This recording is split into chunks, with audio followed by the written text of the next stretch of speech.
Bienvenue dans cette vidéo dans laquelle on va voir ensemble l'erreur qui t'empêche probablement aujourd'hui d'être beaucoup plus concentré lorsque tu pratiques ton activité sportive en compétition. Que tu sois un combattant, sachant que cette chaîne est avant tout destinée aux combattants, mais pas que. Les personnes qui vont faire de la compétition, je pense aux triathlètes, je pense également aux sports d'endurance de manière générale, et puis également les sports collectifs. Bref, à partir du moment où tu es un sportif, amateur, pro, semi-pro, peu importe, et qu'aujourd'hui, tu as du mal à te concentrer en compétition. Donc juste avant, un bref rappel sur ce qu'est la concentration, la définition. Eh bien, c'est tout simplement ta capacité à porter ton attention sur quelque chose et j'aurais envie de rajouter dans un temps imparti. Donc là, le temps imparti, ça va être durant un combat, durant un round, durant un enchaînement, durant une course, etc., etc. Et peut-être qu'aujourd'hui, tu as du mal à te concentrer à l'entraînement. Tu n'arrives tout simplement pas à te mettre dedans. Tu penses à beaucoup de choses. Tu as éventuellement, comment on peut appeler ça, un problème sur l'objectif que tu t'es fixé. Tu as peut-être un problème avec ton entraîneur, etc., etc. Peut-être que aussi, tu as du mal à te concentrer en période de compétition. Donc ça peut être avant la compétition, tu vas avoir le stress qui va commencer à monter. Généralement, c'est à ce moment-là où tu as la petite voix qui commence à faire surface et tu as un genre de bouillonnement mental. Ou alors, ça peut être finalement lorsque tu es en compétition, notamment lorsque tu es sur le ring. Et donc là, généralement, tu es trop dans le mental, tu n'arrives pas à te concentrer. Voilà, les bruits extérieurs du public peut-être te dérangent. Peut-être que tu es trop à essayer de mentaliser ce que fait ton adversaire et tu n'arrives pas tout simplement à être dans ton combat. Tu manques de focus, tu manques de concentration. Bref, tu as tout simplement la sensation de ne pas être dans ton combat. Et probablement, tu as essayé pas mal de méthodes. Parce que finalement, ne pas être concentré lorsque tu es en compétition, c'est problématique notamment pour la performance. Donc peut-être que tu as testé par exemple des techniques de respiration. Il y a des techniques de respiration que je partage également sur la chaîne. Peut-être également que tu as travaillé sur la méditation pour pouvoir tout simplement baisser ton stress et également pour pouvoir être plus concentré. Peut-être que également tu as travaillé donc de la visualisation et finalement ça t'a pas forcément apporté toutes les réponses dont tu avais besoin. Et d'un côté, j'ai envie de te dire que c'est parfaitement normal. Pour la simple et bonne raison que, en faisant ça, tu ne travailles que finalement une seule facette de la médaille. Et pour ça, je vais te faire un dessin. Ce qui se passe, généralement, c'est que quand on veut être concentré, donc là, on va appeler ça la concentration, on va essayer de travailler la concentration ici. Le problème, c'est qu'on va avoir une autre facette qui va être la distraction. Et là, on va avoir finalement ce qu'on peut appeler un point d'équilibre entre les deux. Donc ça, finalement, c'est toi. Et ce qui se passe aujourd'hui, c'est que tu vas être plutôt par là. Et donc imagine que là, on a le mur de la distraction, que ici, on est le mur de la concentration. Et toi, ton but, c'est d'arriver ici à être à 100%. Et là, on est clairement à 0. Le problème, c'est que on n'est jamais à l'équilibre.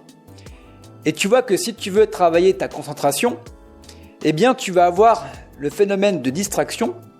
Donc finalement, l'élastique de la distraction qui est beaucoup plus tendu. Donc généralement, ce qu'on s'amuse à faire, c'est de tirer sur la corde ici. Et à partir du moment où on relâche un minimum sa concentration, forcément, on est naturellement ramené par ici pour la simple bonne raison que l'élastique est beaucoup plus tendu. Et l'élastique de ta concentration, il est vraiment tout fin. Tu vois, je pourrais même le faire comme ça, vraiment tout fin. Hop. Donc le but, avant d'essayer de muscler l'élastique qui est hyper long, le but, ça va être finalement de diminuer ta distraction. Donc d'enlever des fils ici, finalement. Donc ça, c'est hyper important. Également, je vais te faire un autre dessin qui va également te parler. On parlait de l'attention, ta capacité à porter ton attention. Donc imaginons que on divise ton attention en 10 par exemple. 1, 2, 3, 4, 5, hop. Voilà. Donc ton attention dispose de 10 unités. Eh bien, tu vas avoir ta concentration qui va être ici.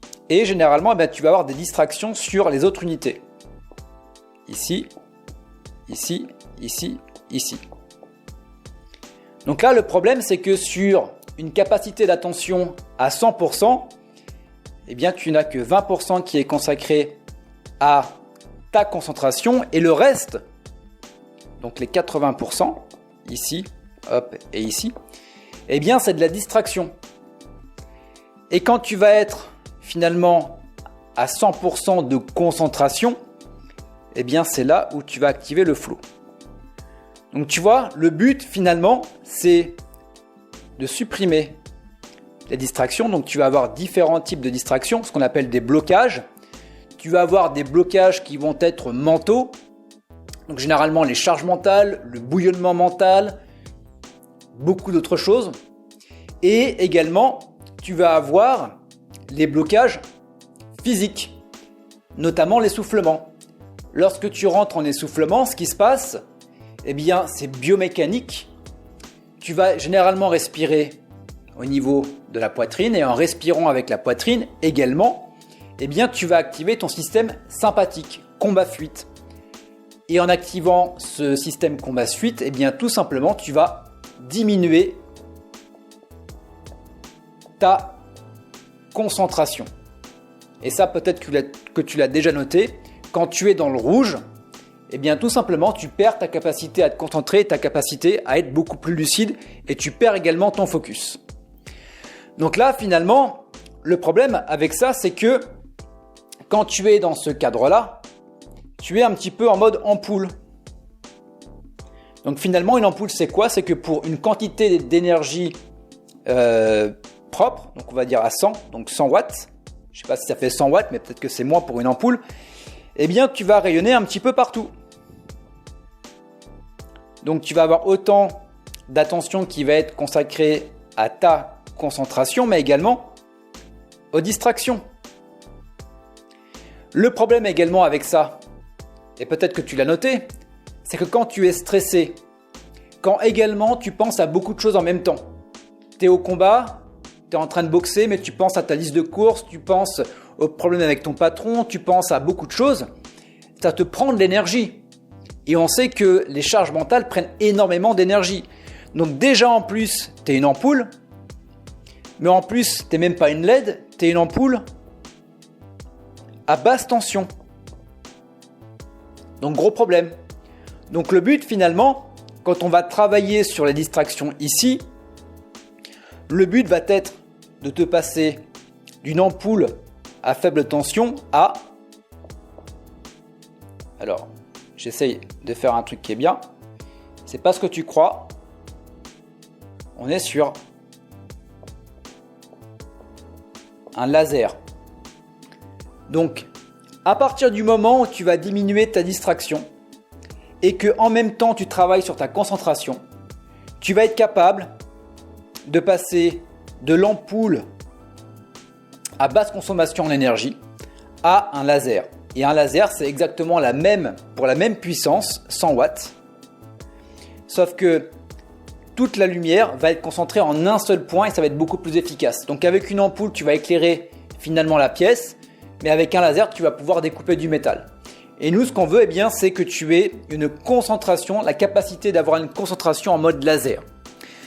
Donc si c'est quelque chose qui t'intéresse, de travailler ta concentration, j'ai tout simplement créé ce qu'on appelle la zone alpha. Donc la zone alpha, c'est un programme en ligne qui va se dispatcher autour de 3 grands axes. Il va y avoir un axe où justement, je vais te donner toutes les billes qui vont te permettre de diminuer ta distraction. Et également, j'ai donné toutes les billes qui vont te permettre de renforcer ici ta concentration. Donc là, tu vas avoir à peu près déjà 7 exercices. Il y a également l'exercice du timer ici, qui est vraiment génial. C'est un genre, comment on va appeler ça? C'est dans ta journée, tu vas allouer un temps bien précis pour savoir où tu en es. Et tu vas voir que ça va te permettre de faire un bilan. Et faire cet exercice plusieurs fois par jour va te permettre tout simplement de te dire ok là je suis distrait, ok là je suis concentré, comment est-ce que je me sens, etc., etc.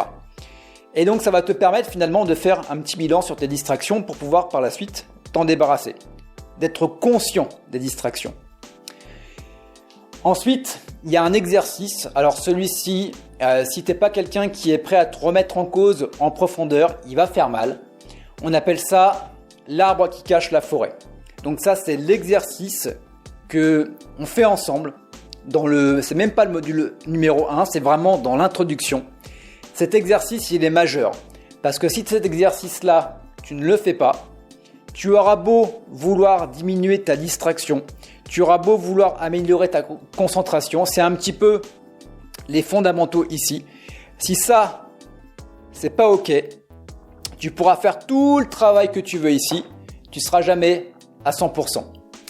Donc voilà, si c'est quelque chose qui t'intéresse, tu as le lien directement dans la description de la vidéo YouTube pour voir le programme en entier.